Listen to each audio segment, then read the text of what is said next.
Namaste and a very warm welcome to all the viewers. We have with us a very special guest, a great Bharatanatyam exponent, Acharya Chudamani, Kalaimamani Srimati Jayanti Subramaniam. And this program is hosted by Himalayan School of Traditional Dance. Himalayan School of Traditional Dance is a global initiative founded by Brahmarishi Mohanji, a world-renowned spiritual leader, to spread the core values, tradition, and the culture of Bharat through dance across the world. Our distinguished guest for today, Srimati Jayanti Subramaniam, needs no introduction in the field of art. She's an eminent Bharatanatyam dancer, a choreographer, and a wonderful teacher who has traveled across the world and performed in so many places to spread this beautiful art form. I'm so excited and happy to have her here as our first guest today because I blossomed as a Bharatanatyam artist under her training. Welcome, Auntie. The learning sessions that I've had with her is a beautiful story in itself. Determination, hard work, focus, commitment are some of the key things that she always emphasized.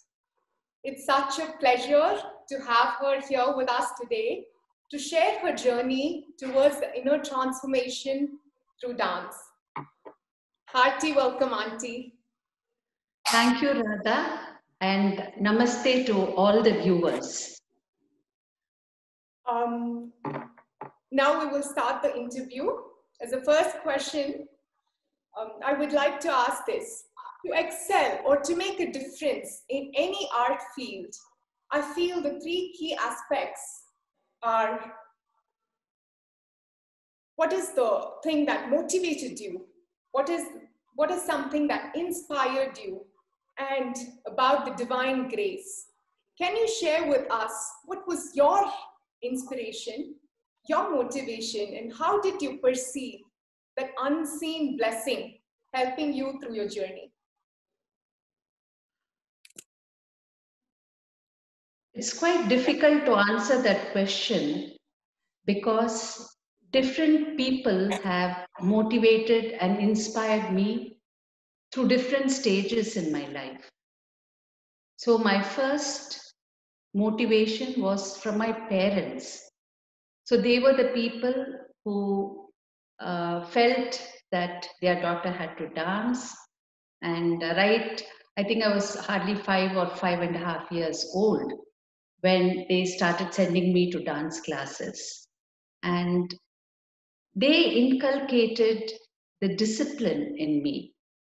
Even at that age, they would not allow me to miss classes. And I would say they inculcated that focus in me at a very young age. And my inspiration then were obviously my gurus. I mean, I've been very lucky to have such wonderful gurus.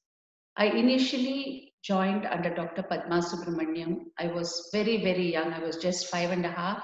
And for most of the time, I used to just fall asleep in the class. But I used to just be in awe of her. And that feeling is something that continues up to this day. Later on, I had my Arangetram under Guru Sri S.K. Kameshwaran. He was such a loving person. I think but for him, I would not have developed the love for this art because I was very, very young. So he used to be very, very patient with me. So, and I started loving the art form. When I came to Lakshman sir, Adayar Sri K. Lakshman, it was a completely different phase in my life. I think that was the time I started taking my art very, very seriously because I used to have classes with him morning and evening every day of the week, except on Thursdays when he used to have Baba bhajans at home. Otherwise, it was literally like a Gurukulam. Other than the time I spent in school, I used to be in Sir's house. The classes were never time bound. So he used to give us the freedom to stay in the class as long as we wanted. And he used to have many Sri Lankan students who used to stay in his house and learn. And since they were in India for a very short span of time, maybe 6 months or a year, they used to have classes almost twice in a day. And when the summer vacations come, Sir used to tell, "Pakatla than irke, just come for the classes." So mornings by 6 I will be there, have the classes. Sometimes I used to have breakfast in his house, then continue with the classes, then get back home for some rest and go back again in the evening. So it was literally like a Gurukula Vasam, because art is not something that can be taught to you. It's a process of absorption and assimilation. So I think those years that I spent with Lakshman sir was a golden period, and the process of learning with him continued till as long as he was alive and was able to take classes. Another great inspiration for me was my Abhinaya Guru, Srimati Kalanidhi Narayanan. She was a great inspiration because we learned a lot of values from her. I mean, from each and every one of my gurus, I did not learn merely the art form, but we learned a whole lot of values and how we should live a wholesome life, how we should live uh, the life in a proper in the proper way. So with Kalanidhi Mami, we could discuss almost anything under the sun.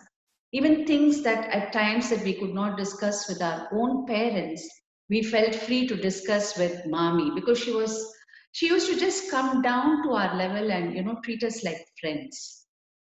And Kalanidhi Mami was a person who got back to the field of art after a hibernation of almost 30 years after her marriage. So once she got married when she was 19 or 20. And after that 30 years, she did not touch her dance at all. She was 50 when she got back to teaching. So that was a great inspiration for me, because after I got married, for several reasons, I was not able to pursue my art. And it was after a span of 6 or 7 years, I started teaching, and it was almost a decade before I started performing. So whenever I used to feel down, or I used to have the doubt, can I get back to dancing, I used to think of Kalanidhi Mami. She has accomplished so much after coming back into the field after 30 years. So time is not an obstacle if you have the passion for the art, you have the determination. So she inspired me greatly that way. And my guru Bhagavatalu Sri Sita Rama Sharma, from whom I learned Nattuvangam, he's a great example of how a true guru should be, because all my three gurus, they gave so generously. They never withheld anything. They gave their art so generously. And so I feel that has, unconsciously rubbed onto me. Of course, it is for my students to tell what type of a teacher I am. But, I try to, whatever I know, I try to share it with my students. So my gurus were my motivation when I was in the learning stages.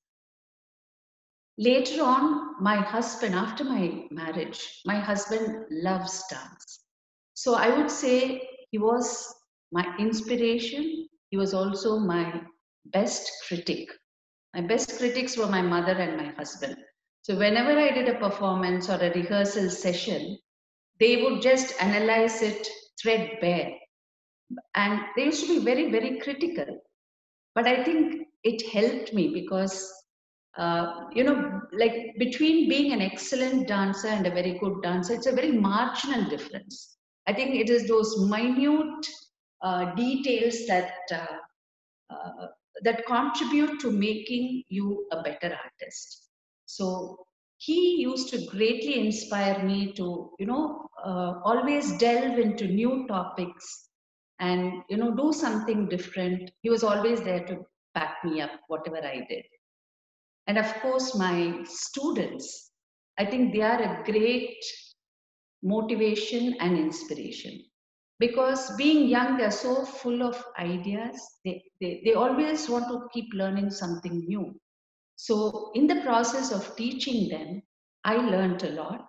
And I think teaching is one of the greatest ways of learning.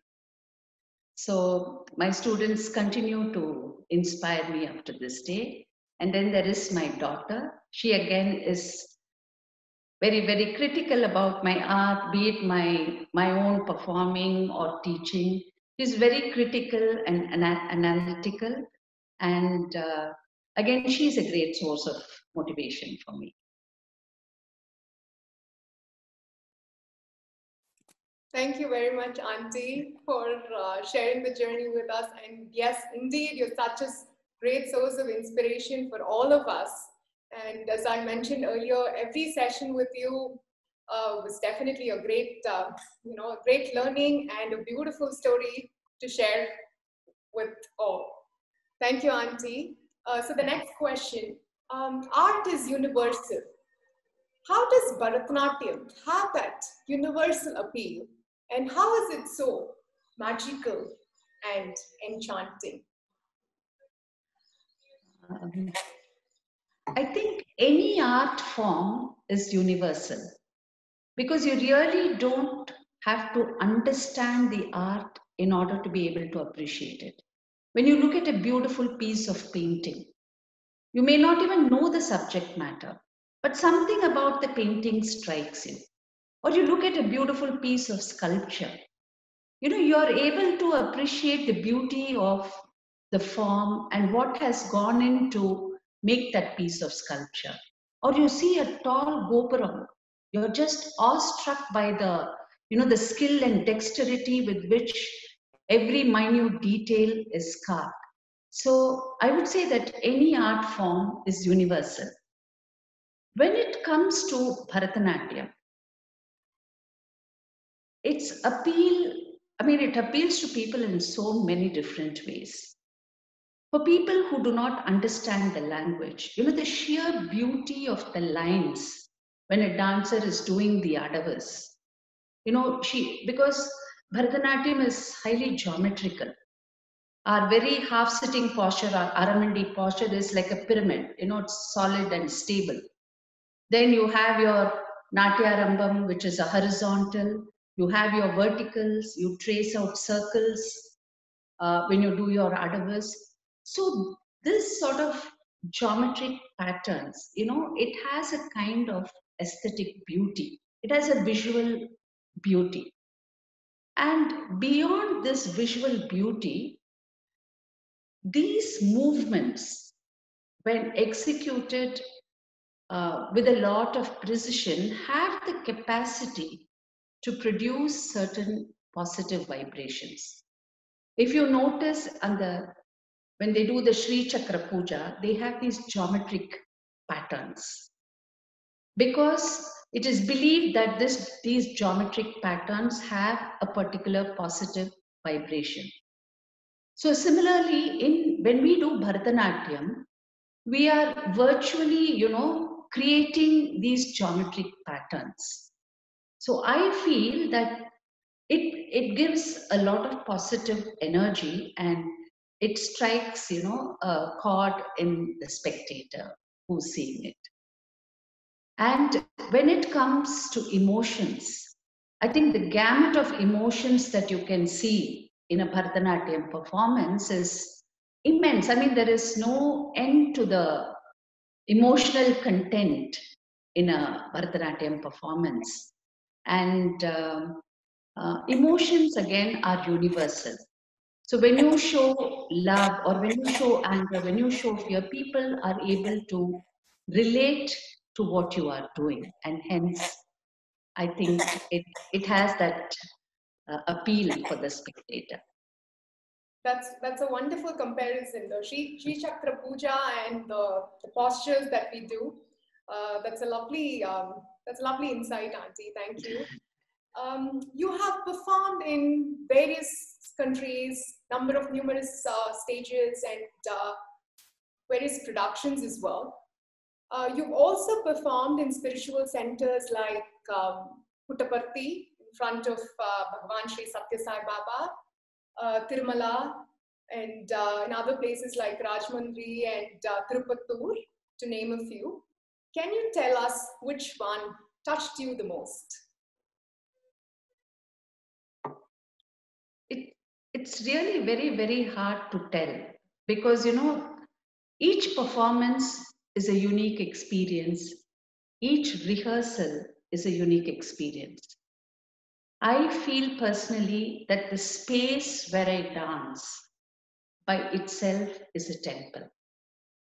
So I don't think the external surroundings has anything to do with giving me that experience. So be it at home, be it in the dance class, be it in Puttaparthi or Tirumala or in Hungary, where people know nothing about the art form, the space where I dance is the temple. And my art is for the Lord. So I think every rehearsal, every practice session, every performance is very special. That's lovely, Auntie. But I still remember you taking us to Puttaparthi when I was 5 years old. And Yes. it was a first performance, and on my birthday, to get the blessings from Bhagavan Sri Satya Sai Baba is something that I always cherish. And thank you so much for giving us that opportunity and taking us with you. Now the next question is, you've choreographed and presented many great epics, like Mahabharata, Ramayana, and also great works like Srinivasam Prapadye, Krishna Leela Tarangam. How did you envision in creating those? And it'll be great to know if the one that is very close to your heart. See, my doing group productions was surely accidental because I was trained as a solo performer, and in Lakshman sir's class, a lot of emphasis was laid on individual dancing and not so much on group productions. Though we have done a few like Aichir Kuravai, Varunapuri Kuravanji, the emphasis was always on solos. So it was only when the first batch of my students got trained, I wanted to experiment with group productions, and I did the Krishna Leela Taranga. But again, as I was not, I was not oriented towards group productions. I always saw Bharatanatyam as a solo performance. I did not delve too much into it. It was in 2011 that I was invited to Cleveland to choreograph the Aranya Kanda.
that was my first experience of doing a group production, and it really came out. I did not expect it, being my first experience. I must say that it came out very well, and this sort of motivated me to venture into other productions.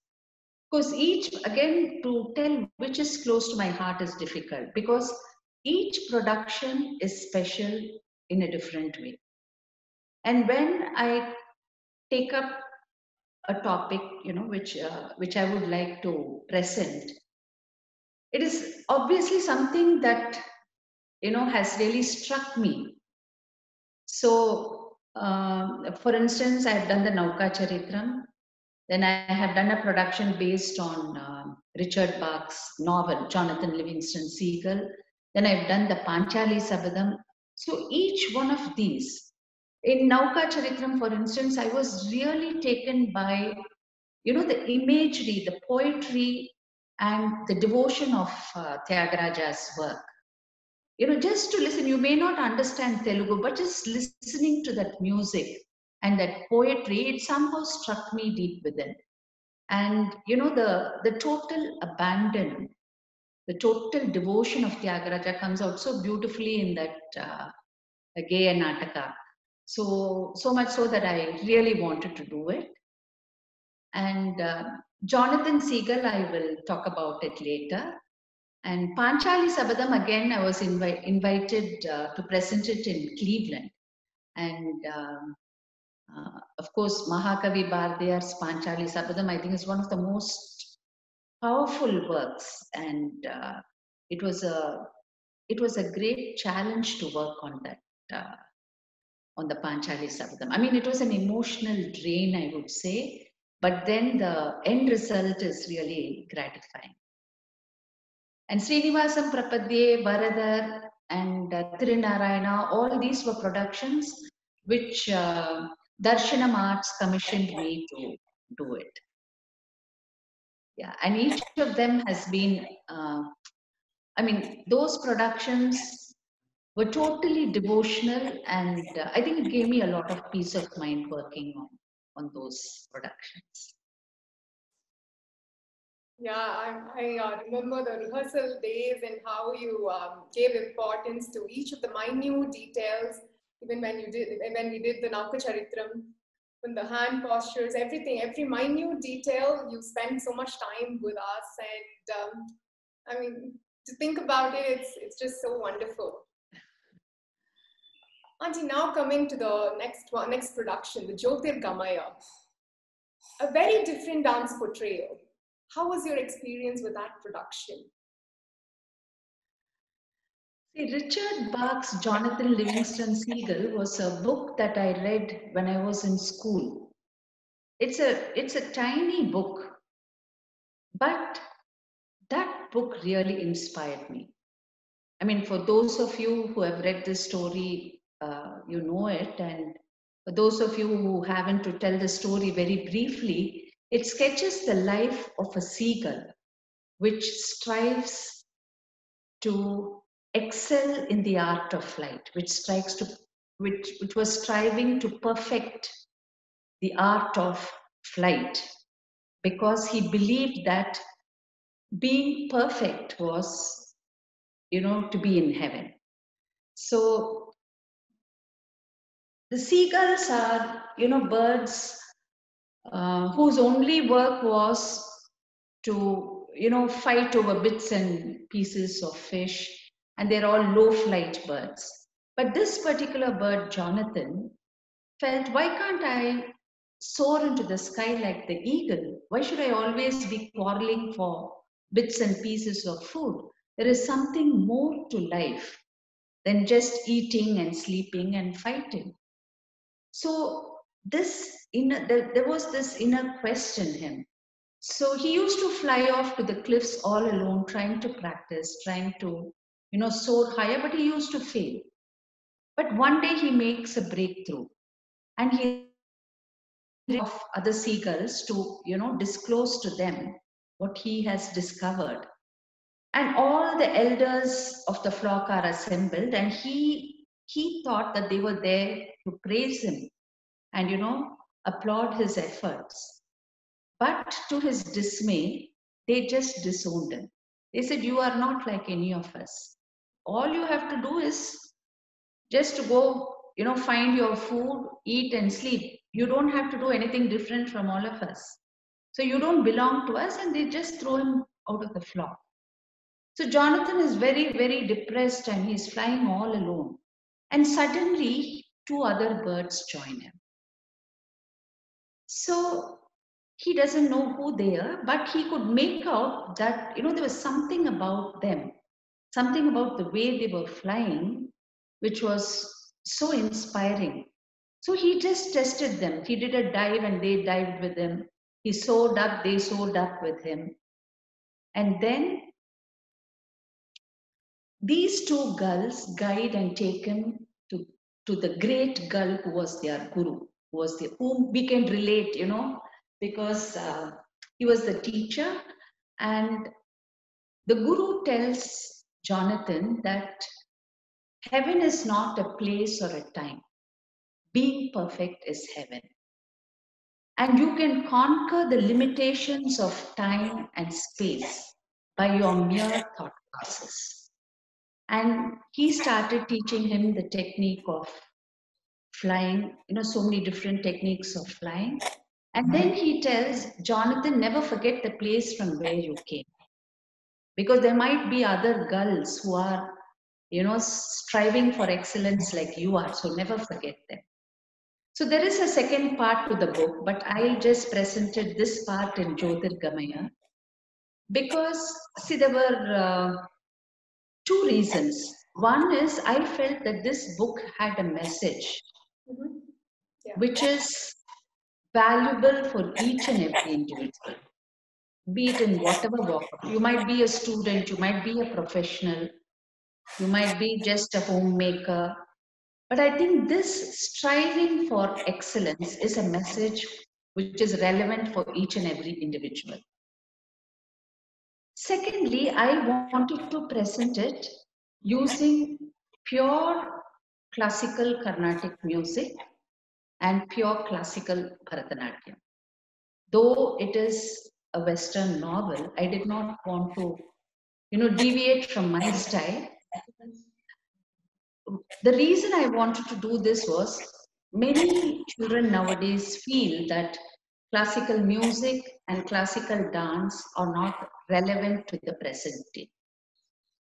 So I wanted to show that any message can be conveyed through the classical arts. It is only how you present it, how you envision it and present it. The art form offers ample scope for us to portray anything under the sun. So that is the beauty of the art form. So that was one of the reasons why. So we used, ragams like Todi, Kalyani, Hamsadhvani, nothing that is not classical. So we use this, and all our the movements that we used in Jyotirgamaya were all pure classical. And the success of the show was that there were many ordinary people. There was one driver from the audience who came and said, "Madam, I could understand each and everything that you said. Though I know nothing about dance, I was able to relate to each and everything that was performed." So I think it was a work that reached the common person. And my aim was mainly I wanted it to reach the students because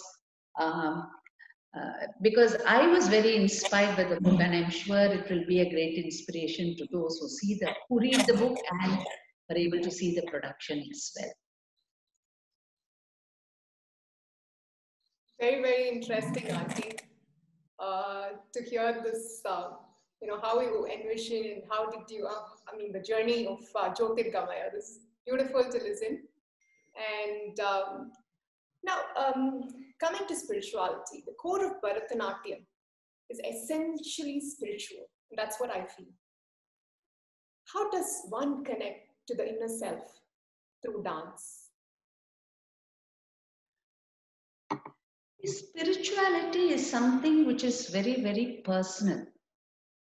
Your idea of spirituality is different from mine, different from another. Each person have their view on what spirituality is. Of course, we've had so many gurus down the ages who have shown us the path. All these paths lead to I'm sure they lead to the same place. The paths are different, but the end is the same. For me, spirituality is the ability to be at peace with yourself. To be without a conflict, to be able to turn inward. And even if you're just sitting in silence, you must be peaceful doing it. If you're having hectic work, you must be peaceful doing that also. So this inner peace you cannot get from external things. It is something you need to find within you. For this, it requires a lot of sadhana, I would say. And I find that dance has helped me develop a mental focus. To do some sadhana, you need a mental focus. So being done, I've been dancing since I was 5.5. I think unconsciously that mental focus comes in. We are first trained in Adavas.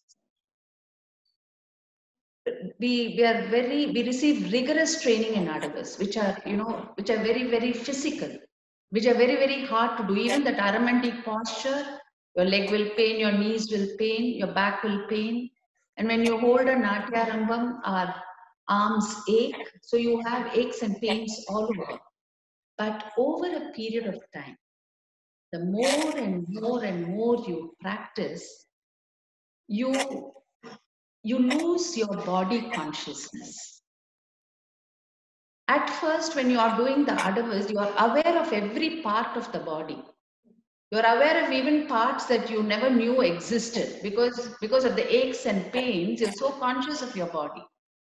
But the more you practice, all these aches and pains vanish. So your thought about your body also vanishes. And what exists is only you and the dance. You're able to, feel the joy of dancing. You're able to feel the freedom. You don't feel bound. You don't feel, you can just jump up high. You do things that you never dreamed that you could do because you lose your body consciousness.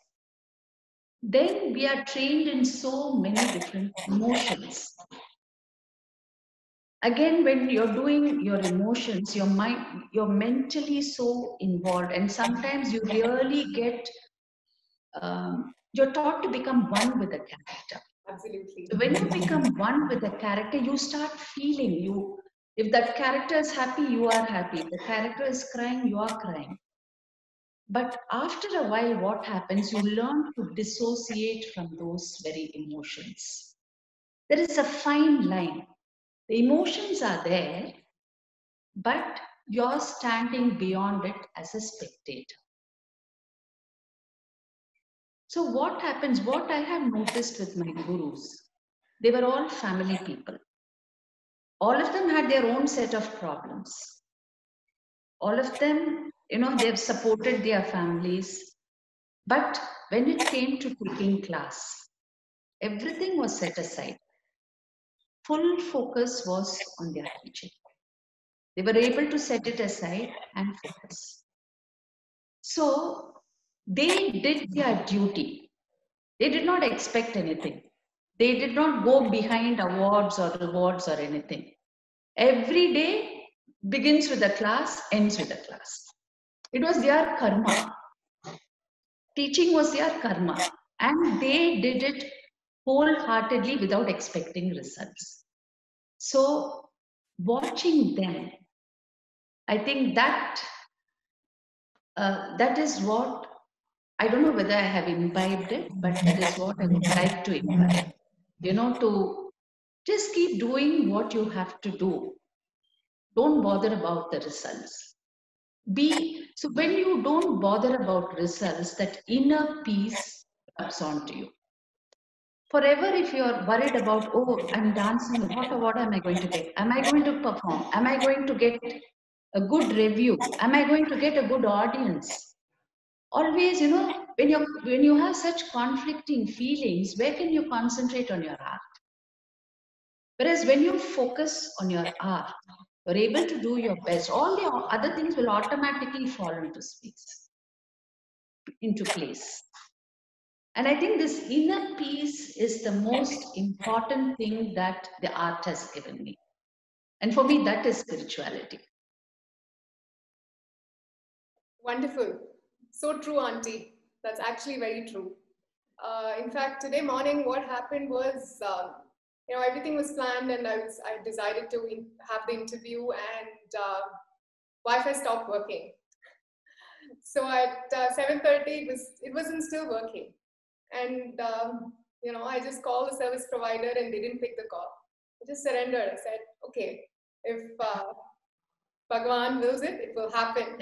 And even these small things, we understand as an artist when we play different roles, as for instance, when you said about the Jayadeva Ashtapati. I think when I do that, I just become Radha myself. Otherwise, we wouldn't be able to bring that feeling to the viewers, to the audience. So I think every artist has a little bit of Gopika or Radha in themselves. Spirituality is like ingrained. And yeah, you said so beautifully about the inner peace, and it's so true. Thank you, Auntie. And the last question, what is your message to the children and the youngsters who explore the art form? My message is, whatever you aspire to do in life, be it sports, be it academics, be it learning an art form, give it your 100%.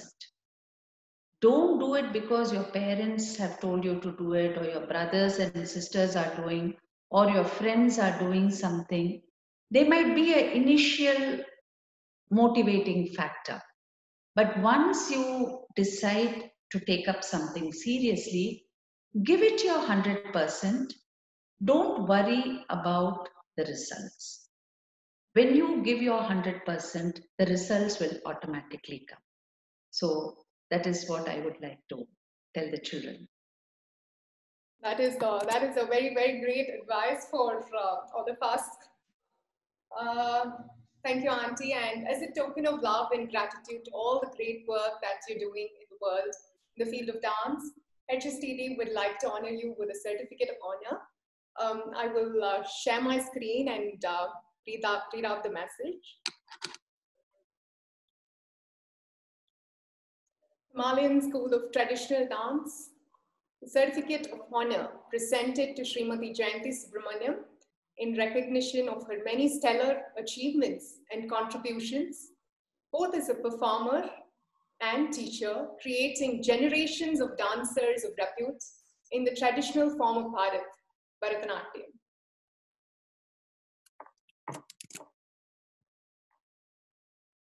Thank you, Auntie.